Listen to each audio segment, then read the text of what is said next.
Hey guys, King of Charmanders here, and today I bring to you a video on the huge server update. Gathering materials and upgrading are made easier and preparing for the first major live event. This video reviews the recent server update for Monster Hunter Now. This update includes making gathering materials easier and making upgrading equipment easier.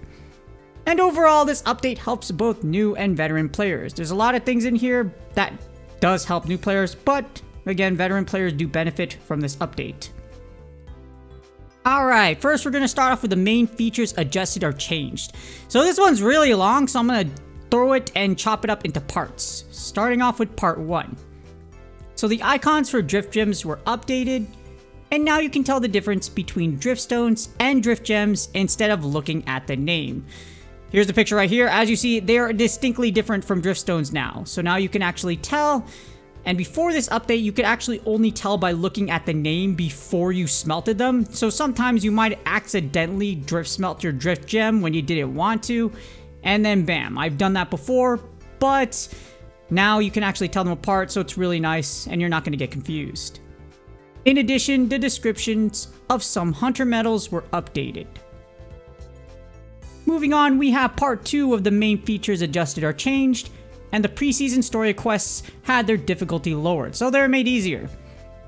Along with weapon refinement part and an armor refinement part being added to the final quest rewards of the preseason story.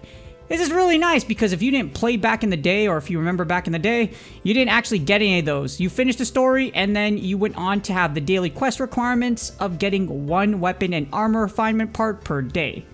With this, now at least you get one per each when you finish the preseason story. And the monster trackers requirement was lowered from preseason chapter 13 to chapter 2. So you can use it a heck of a lot earlier, and you can actually use it to help you finish the preseason story, which is what's great about the monster tracker. We also had lowered materials needed to forge, upgrade, and overgrade equipment up to and including grade 5. Now for veteran players, most of your stuff you're not worried about grade 5, but this is nice for the new monsters that are coming out, so that makes it easier for us to upgrade our weapons and armor for future seasons and future updates. And the last one for this batch of updates, we have the hunter rank point rewards from daily quests, along with 1 to 5 star large monster hunts were increased. So now you're going to get more hunter rank point rewards, and this is mostly towards newer players because for Hunt-a-thons and Elder Dragon interceptions, you need to be a certain HR rank now in order to participate for certain star for difficulty. So now this will make it faster for those newer players to get to the requirement they need so that they can take on 8-star Hunt-a-thons and 8-star Elder Dragon interceptions. And this moves us to the final part of the main features adjusted or changed. You can now gather Rarity 3 gathering materials at a low rate from small gathering points. This is huge! So now from the mining outcrop small, you can get earth crystals. From bone piles small, you can get monster bone pluses. And from vegetation small gathering points, you can get carpenter bugs. This was very carpenter bugs. But this was very much needed because a lot of rural players might not have access to large gathering nodes, and this would really block them from upgrading their weapons and armor. So now, at least from the ones you can see on this field, the small points, you can have a chance to get with these, and you're not blocked out to not having any large gathering points. So you have to either wait for events, wait for a friend request, or you actually have to buy them from the packs. You don't have to do that anymore. So this is great and definitely increases access for the game. In addition, small monsters can now drop Sharp Claw times 10 and Wing Drake Hide times 10 at a low rate. Usually you can only get 1, 2, or 3 per, depending if you take them out, but now you can get them 10 times, which makes it a whole lot faster to upgrade your stuff. And when Season 3 begins, all hunters will receive a promotional code to get 1 times weapon and 1 times armor refining part. This is to make up for players who already completed the preseason story. If you already finished the preseason story, you're not going to get that little upgrade they have right there where you're going to have the weapon and refining part reward for a quest. So instead they're just going to put out for a code. This means new players get 2, but better something than nothing. And Niantic will continue to review feedback regarding refining parts and equipment. But we're not done yet. We have some future plans, and at the start of Season 3, a weapon and armor refinement part pack will be available in the shop. From September 12th at 9 AM, until October 7th at 8:59 a.m. JST, so Japan Standard Time. So odd date and time, but this is just for those of you that want to buy weapon and armor refinement parts, because here's what's going to happen. You can only buy them once, and they both cost 1,500 gems. You can get either a 10 times weapon refining parts pack or a 10 times armor refining parts pack.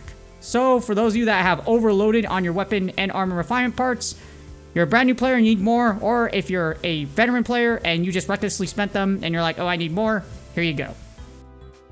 And now we finally reached the last part. Here's other updates, and a live events tab was added to the quest screen.